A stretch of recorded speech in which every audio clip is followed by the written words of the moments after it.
Dave Anderson here with the Fisherman magazine. It's September 8th. These are your headlines.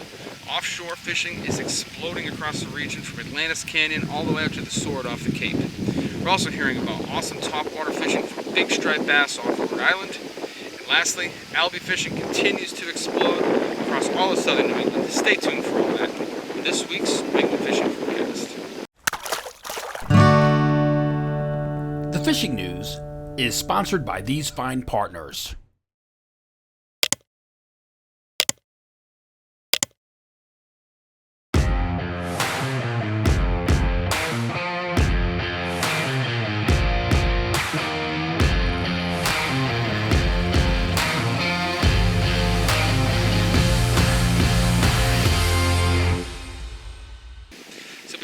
We're just going to do a quick rundown of the tournament. I forgot the plug, but you guys saw it last week. It's Couch's Cedar Works J2 Jetty Swimmer. That's the big one.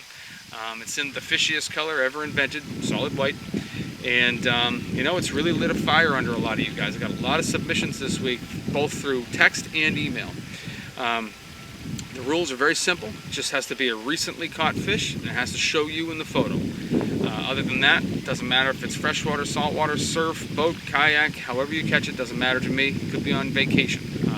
Send them in to me at danderson@thefisherman.com or text them to me at the number on the screen. And right around October 7th, we'll pick a new winner, and then we'll probably go on and do another one. I'm Captain Greg DeBrule of the party boat Blackhawk out of Nantucket, Connecticut. You've seen us at the sports shows, you've seen us on TV, magazines, newspapers. Now you can come fish with us, okay? We're fast, we're clean, and we're comfortable. And besides that, we catch them, ask around. Come visit us at blackhawksportfishing.com. We'll save a seat for you. So now let's get the report started, and to kick things off, let's head on up to the North Shore and talk to James Jewkes. Hi Dave, hope your long weekend was good. Back in the home away from home here. Wrist is feeling better, and I did get out over the weekend a few times, not just once. And up here on Plum Island, things are really moving forward. Plenty of small fish around. Pencils, spooks, during the day, sluggos, small swimmers, redfins, SPs, all those types of baits are working well. The bait guys are getting fish. The eel guys are getting fish. We haven't seen any bluefish for a bit now, but I know that over off of Gloucester and over off of New Hampshire, they are still getting bluefish, and from what I see, they've been getting bluefish still way up in Maine as well. So plenty of fish in the area, just have to get out and get after them. Northeast blow going on this week. I'm sure the beaches are all weeded up, even just with the overnight blow. So that's going to be an issue. If you can work your way outside of that weed line, you will run into fish. So just keep at it, keep going, and good things will happen. Anyways, from up here on Plum Island, keep fishing.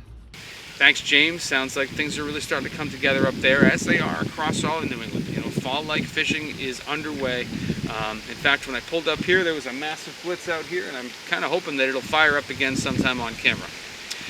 So from the North Shore down to Boston, a lot of good bass fishing going on. I'm also hearing good offshore reports of guys fishing for shark and tuna. Another good area for bass has been around the Scituate, North River kind of region there. And if you remember last year, that area really went off right around this time of the year. And it lasted for weeks. They had a lot of bunker, a lot of peanut bunker, two different sizes of bait fish in there. And stripers from dream makers, fish up into the close to 50 pounds, all the way down to schoolies. The numbers were staggering. And really the thing that blew me away is just how long it lasted. So surf fishermen, boat fishermen, you should definitely be keeping an eye on that area over the next couple of weeks to see if we can get a repeat of it. Heading out onto the Cape, the next hot zone that we're hearing about is the offshore bite. The Sword has been the hot zone, but guys are getting them at Crab Ledge, getting them at Stellwagen, they're getting them in between. But the Sword has really been lit up, and it's been a jig bite. So for a little bit more on how that's getting done, let's toss it over to the guys from Goose Hummock Shop. What's up, Goose people? The jig bite is so fire. It's just been absolutely insane out there. The sword is just littered with fish, and it's going to keep continuing, and the fish are going to keep coming in, and the jigs are in stock. You still got some Johnnies, 300 grammars. Put the BKK split rings right on there, BKK hooks right on there, 200-pound glass. These fish are big. You're going to get some giants. You know, guys are like, oh, I'm getting spooled. Well, it's like, look at your screen. If you want to catch smaller fish, if there's big fish down there, then don't drop it. Find small fish. But you know what? Those commercial guys are getting on jigs. It's absolutely insane. And new product, Point Judith. You look over there, they're already flying off the shelves. Absolutely flying off the shelves. And this is a sitcom. What do you use? Nomad design. This is made for giant trevally, but also bluefin tuna. It's freaking crazy. 3 to 14 ounces, 50 to 100-pound rating. Nice 6 foot, perfect for jigging. Then your classic 20K Saragossa. Absolute beast. You can handle any fish. You can do braid, you can do hollow core, do the wind-ons, do whatever you want to do. Just come to the shop, get geared up, catch fish. It's September. Everybody's gone. Real people here. It's good. Catch the bite. As you head down from there, we are hearing good reports of bass on the Cape beaches. I haven't heard about any really big fish, but I'm hearing about a lot of fish from like 26 to 36 inches, with most of the bigger fish topping out around 40 inches. And, the occasional better fish, the occasional fish into the mid 30-pound class. It's all been sand eel stuff. Like, this seems like the main plug that anyone's using right now is something like an SP minnow or a hydro minnow. The guys are doing well on things like hoagie pro tails. They're doing well on sluggos, anything slender, a Ron Z, anything like that. It's definitely been more of a night bite, and it's all those outer beaches seem to be holding fish right now, and some solid fish being taken off the beach. As we come around the end of the Cape down through Monomoy, things haven't really changed much. Plenty of bass out in the rips out there, topping out really about 36 inches. You might get a 40-incher here and there. Also, still good numbers of bluefish out there, and a few rogue schools of Albies charging around. But the Albie bite, as you turn the corner, kind of getting into Nantucket Sound and Vineyard Sound, it's definitely spread out. So it's not as concentrated. It's not as easy to pinpoint as it was last week. In fact, I've been hearing things from Wacoit all the way out to Cuttyhunk, and there's really been no clear hot zone. Also been a ton of boats out there trying to find them. So, excuse me. When you do find a school of fish, it tends to have a lot of boats on it, and there tends to be a lot of guys that just don't really understand how to get it done. So you're gonna see the schools getting run over quite a bit. In my limited experience fishing that area, the best thing to do is just to get away from those guys and just drift. Find where the fish have been and just kind of drift off on your own, and eventually they're going to pop up in front of you. At least get a few casts before the running gunners run them over and put them down.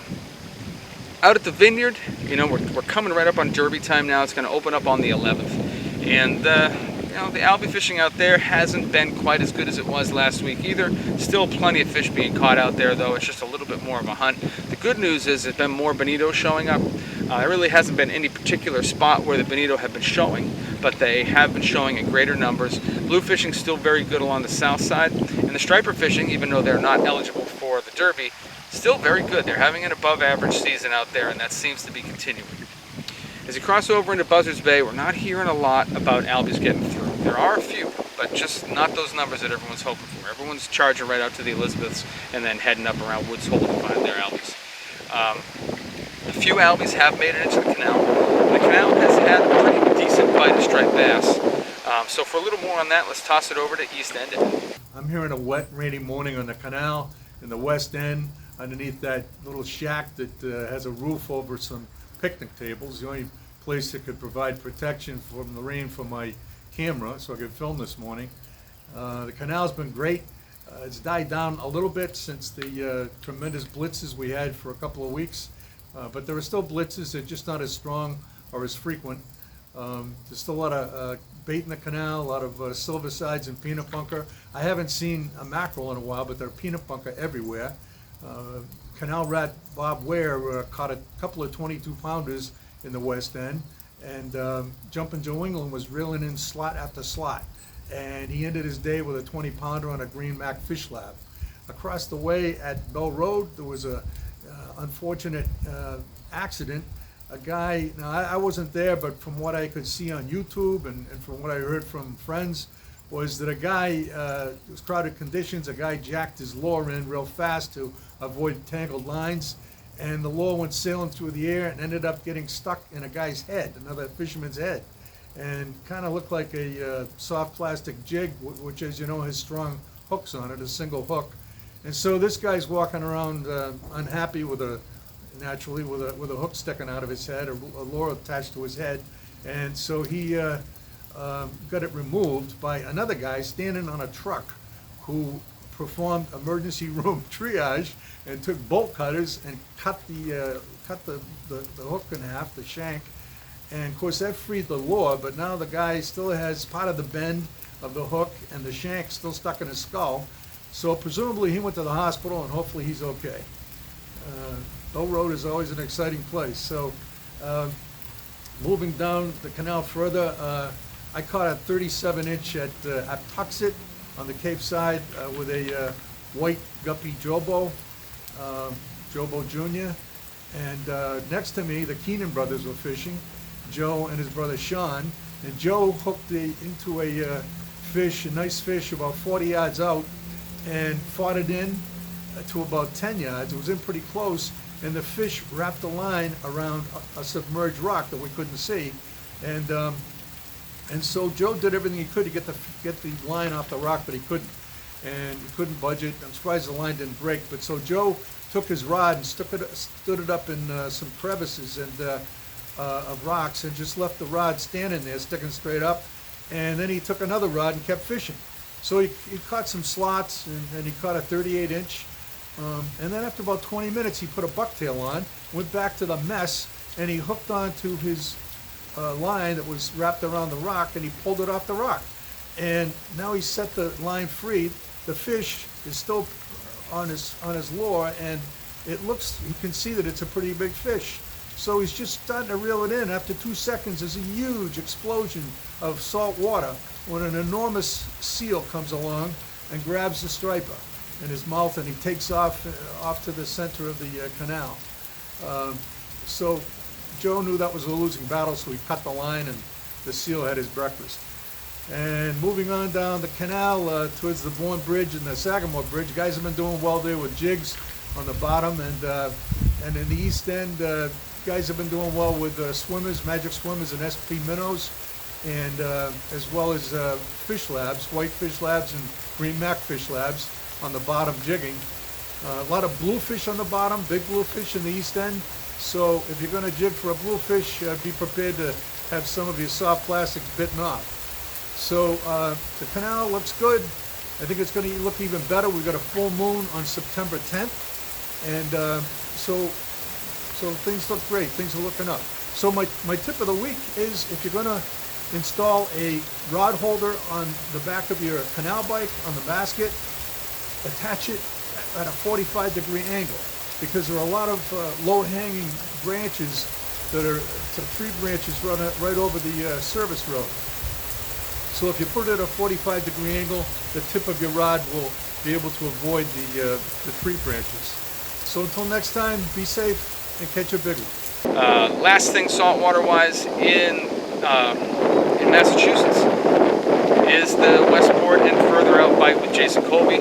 He's been getting on a lot of tog this week. He calls it the most wonderful time of the year. The tog bite is starting to really come together. The fish are shallow, and there's some really nice fish. So if you want to get in on that, give him a call. Last up on the Massachusetts end of things, we're going to go inland now. We're going to talk to Leyve about the freshwater fishing. We finally got some much needed rain. It's obviously going to make fishing a little difficult for the next couple of days, at least in the rivers. The lakes and ponds should be okay. Last week, I pretty much just pike fished. It was really, really good. Found a lot of fish in that like 6 to 8 feet of water. A lot of those weeds up on the edges in that shallower water starting to die. So everything's kind of starting to push out. Look for that more oxygenated, deeper water weeds. For the first time in my life, I actually found pike on wood. By wood, I mean they were related to wood structure. So, you know, down trees or submerged trees, they were there in like 6 to 8 feet of water. bucktails was probably my #1 producer of pike on the river last week. And that's pretty much all I got. We'll see for next week's report.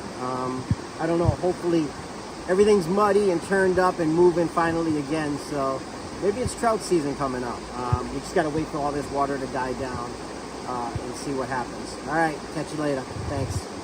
For more than 20 years, anglers everywhere have come to know one thing, that nothing says no to fish bites. In Rhode Island, we have a lot of good inshore fishing going on. We have albie fishing that's been consistently inconsistent, which is basically what you expect from albies, but there's definitely been a hot zone, and that's pretty much from like Brenton Point off of Newport all the way over to the Massachusetts line. That's the area where the fish have been concentrating. You go west of there and it gets much more sporadic. There does seem to be like 1 or 2 schools of fish that are just holding around the western breachways, like Weekapaug and Quaney, and maybe out to Watch Hill, but the numbers there, not quite what they are in the eastern part of the state. And in the eastern part of the state, we're getting some big fish. We're seeing 10 to 14 pound albies showing up.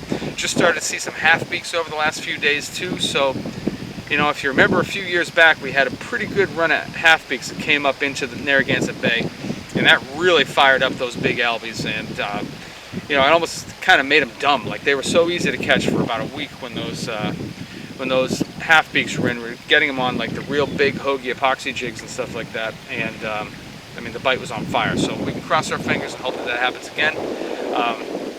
Also been good numbers of Spanish mackerel around, which is not always what we see here in Rhode Island, but good numbers in Rhode. A few king mackerel have been caught as well. So it's a really interesting and diverse bite. Plenty of bonito around still. So all those tropical speedster fish are in residence and in good numbers in the eastern half of Rhode Island.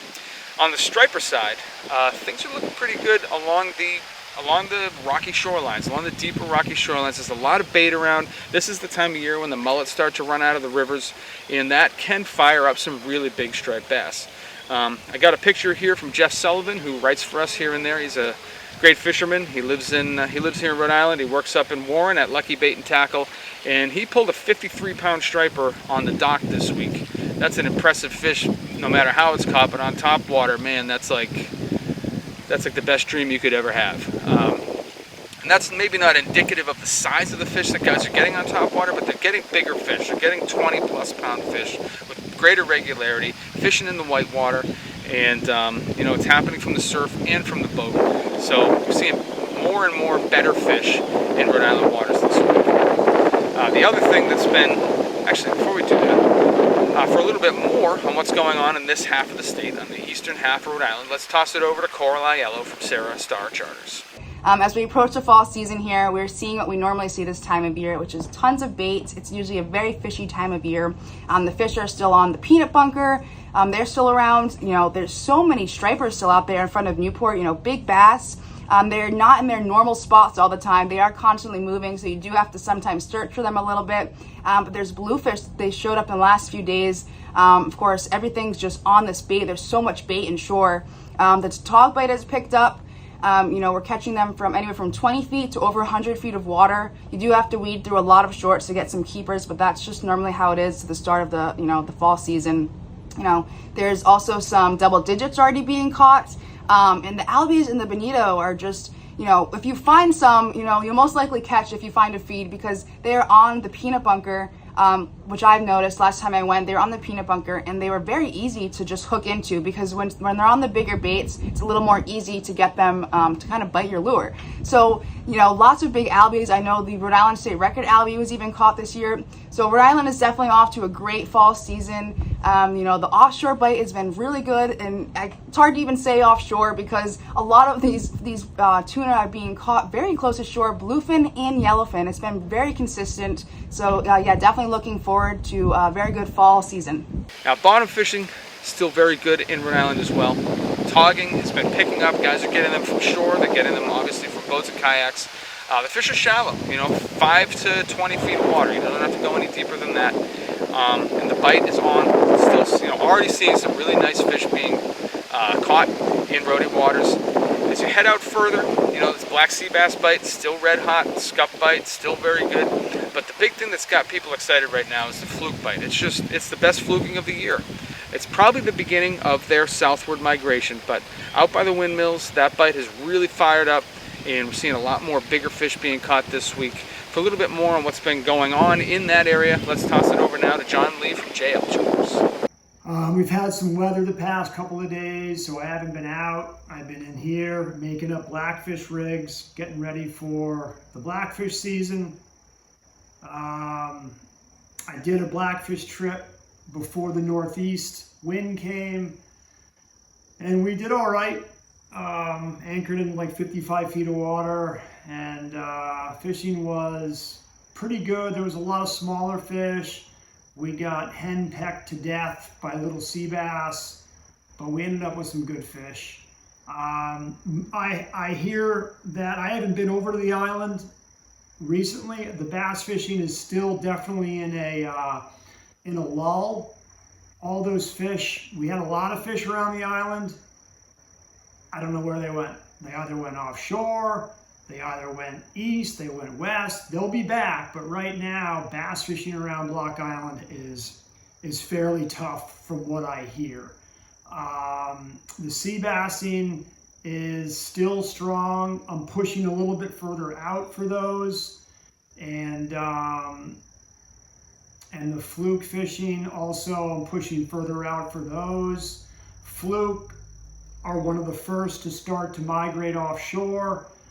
Sea bass definitely come in waves, and we'll be enjoying those waves of fish right through Halloween probably. And that's it.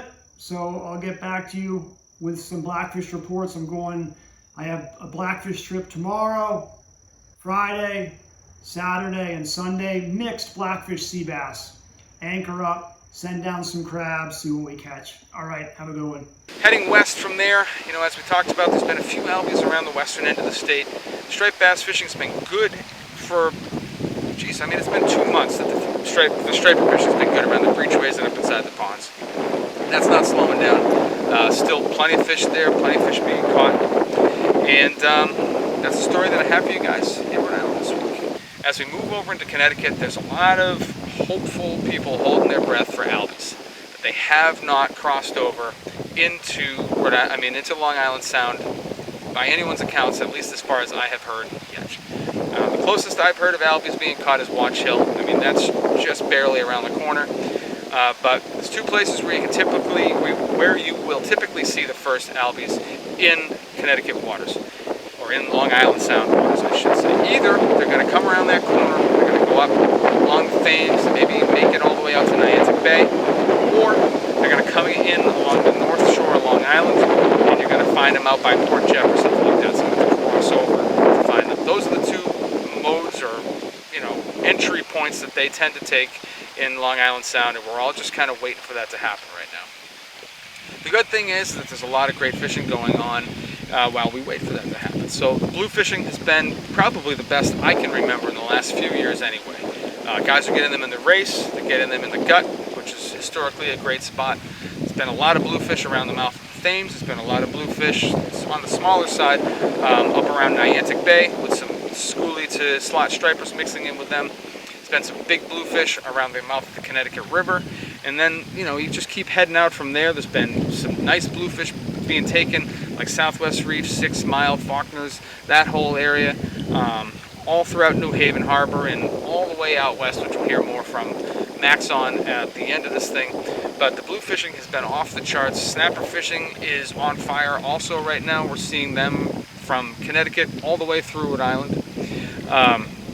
It seems to be a strong year for snappers. Fluke fishing, hasn't been the greatest year for fluke in Long Island Sound, and that doesn't seem to be changing right now. The guys that are getting them are making long runs. They're heading out to Montauk, they're heading around the corner, or they're heading out to Block, where we talked about in the Rhode Island portion of the report. Just hasn't been a great fluke year in Long Island Sound. Hopefully that'll change next year. For a little bit more on what's going on in the Connecticut River region, let's toss it over now to Mike Roy from Real Cast Charters. Hey, what's up, guys? For this week's fishing report, today's September 6th, and I canceled my trips today due to the massive amount of rain that we're getting right now, but I'm thinking this is going to be a good thing because for the past week or so, we've still really been in the summer pattern. Things haven't transitioned into the fall pattern yet. I mean, we're definitely starting to see a few more topwater blitzes here and there. We're seeing a lot more small bait. There's a lot of peanut bunker around, but we haven't really had a change in the weather because it's been pretty much consistently hot and sunny every day. But I think this rainstorm, this east-northeast winds that we're going to get, and the cooler temperatures, I think this is really going to drive the fall run and get the fish more aggressive and starting to bite better. So I'd be on the lookout and expecting to see a lot more topwater blitzes, more aggressive bites. I think the bass are going to be hitting well on topwaters and soft plastics. I expect the bluefish to be biting well. There has been a lot of big blues around that we've been catching on diamond jigs. The stripers should be, as always, hitting live baits. So we're catching larger fish on live eels and on live bunker, but I'm expecting that topwater bite to really improve now. Another positive note, the black sea bass fishing has definitely been a lot better over the past week, which is great, and that's what I expect this time of year. Typically the fall fishing for bottom fish is generally pretty good. So I expect big improvement over the next week or so. Get out there. Good luck. Heading from the Connecticut River west, you know, we talked about the bluefish already on the reefs out there, but it's also been good numbers of stripers, and the porgy fishing, of course, has been off the charts. Heading further out west, hearing about some good bluefish around the mouth of the Housatonic, some better bass in that region as well. And for more on what's going on in the extreme western part of the state, let's toss it over now to Max from Fisherman's World. There's rumors some hardtails going around. We haven't seen any Albies show up yet, but we've seen some Spanish mackerel and a couple bonito caught. Places to look would be like off Penfield Reef is usually a good early season hotspot. Across on the North Shore from like Point Judith to Crane's Neck into Smithtown Bay. And then middle ground off Stratford. Locally around us, we've seen one confirmed Spanish mackerel caught. That was on the backside of Kakini, so that's a good place to check. Other than that, the striper and blue bite at 28C and then the diamond jig and bite at 11B is still red hot right now. Outgoing at 11B, the bite's been really good. And then on the incoming, guys are switching over to 28C. And then on the slacker tides, they're coming up and pushing a lot of this small bait that we have around. There's all different sizes of peanut bunker around, from really juveniles to mid-size. Throwing lures like the dock, super strike popper, small hidden spooks, stuff like that. And then our black sea bass bite is still concentrated on our deeper water wrecks. We really won't see a lot of these fish move in until like mid of the blackfish season opener. Guys will start catching them shallow. But if you do want to get on some sea bass, definitely 50 foot or more on some deep water wrecks. Clam chum, they'll take jigs, you know, high-low with bait. Fluking is still pretty slow. I mean, guys are grinding it out right now to catch some keepers and to try to fill their limit. But still the same spots, you know, behind can 24, can 26, fish in the hump. You know, you can downsize your profile this time of year with all the small bait, bump in shallow, try some deeper water, you name it. The porgy bite's still red hot, and you know, on our shallow water reefs, deeper water reefs, and from the beaches. And then to our west, down towards, you know, past 32A to off of Portchester down to like the Throg's Neck, we've seen some epic bluefish blitzes. I mean, I've seen videos of acres of bluefish demolishing all different size baits. I mean, it's pretty nuts down there. And we've seen it throughout the bluefish tournament, and it's still going on this week. Thanks and good luck. And to wrap things up in Connecticut, let's toss it over to Rowan, Lytle, and Captain Noah Johnson for a little on those lesser utilized species that we have here in Illinois. Howdy, Dave. Excuse the weird camera angle. We've had to resort to some rather strange location choices because of the really heavy rain right now. Now, obviously, this massive amount of rain we've gotten through most of Monday, Tuesday, and it looks like into Wednesday this week is going to have a pretty big impact on the fishing. In the salt, it's going to make things pretty tough for a little while. I would give it until maybe the weekend at least for a few tides to clear things out and even out the water conditions. In freshwater, though, this influx of fresh water is going to really get things going with certain species. One of those species is channel catfish. Now, after big rain events like this, I like to target those with a fly rod. I look for deep sloughs, and I'll drag big, heavy streamers along the bottom real slow. early in the morning is often my best window, and I'll sometimes have trips where I get as many as 20 or 30 of those on big heavy streamers. I'll also be targeting channel catfish quite a bit, mostly using dead baits, cut perch or sunfish, anything like that. You can also catch them pretty effectively on a heavy jig, a fish close to the bottom. I focus most of my efforts on tributary mouths off the Connecticut. Not too deep, not too shallow. I look for a kind of mid-depth, and that seems to be quite productive. Excellent. Well, hope y'all are enjoying this newer, cooler weather and a lack of 90-degree days finally. And things will definitely get back on track in the salt again soon. So stay posted. Last up, we're going to head on down to Costa Rica at Marina Pez Vela and hear what they're catching down there right now. Hey there guys, welcome here to Costa Rica and the Marina Pez Vela. We got this week's fishing report for you right now. The billfish bite has been pretty good this week. Just yesterday I was out there and caught a couple of sailfish on my boat, Good Day. But one of the boats in the fleet had an insane day. 1 blue marlin and 11 sailfish, just incredible fishing. Another one of the boats had 3 blue marlin yesterday, and there was some nice dorado and some yellowfin tuna a bit further out. The tuna fishing these past few weeks has been really good. Most of the fish have been mid-sized, around 30 to 50 pounds, but we've had some 80 to 100 pound fish as well. Dorado season, we call mahi, is going to get really cranking over the next month or so, and that will peak in November, which is the best season for mahi. Hope to see you guys down here in Costa Rica soon. Until next week, this is Ben Gilmour, and back to you. And that's what I have for you guys in the reports this week. Hopefully you're going to find them useful. A lot of stuff going on right now. Albies, big bass, awesome offshore fishing for everything from bigeye, swordfish, sharks, bluefin, yellowfin. It's just off the chain out that way. So there's a lot going on. If you're not a subscriber to The Fisherman, I highly recommend heading over to thefisherman.com, checking out what we've got going on. There's a lot of free content there. Definitely enough for you to get a spicy flavor of what we offer. But if you're still not interested, even though it's the best 30 bucks you can spend in fishing, at least give us a like and subscribe here on YouTube and hit that little bell thing down there so you get a notification every time you post something new. And don't forget, also, this report is available as a podcast. You can find it on iTunes. You can find it anywhere where you find podcasts. Then you can listen to me while you're driving to work, or put your headphones in and pretend you're working in the office and get the lowdown of what's going on in New England fishing. Thanks to you guys for watching. We'll see you guys next week.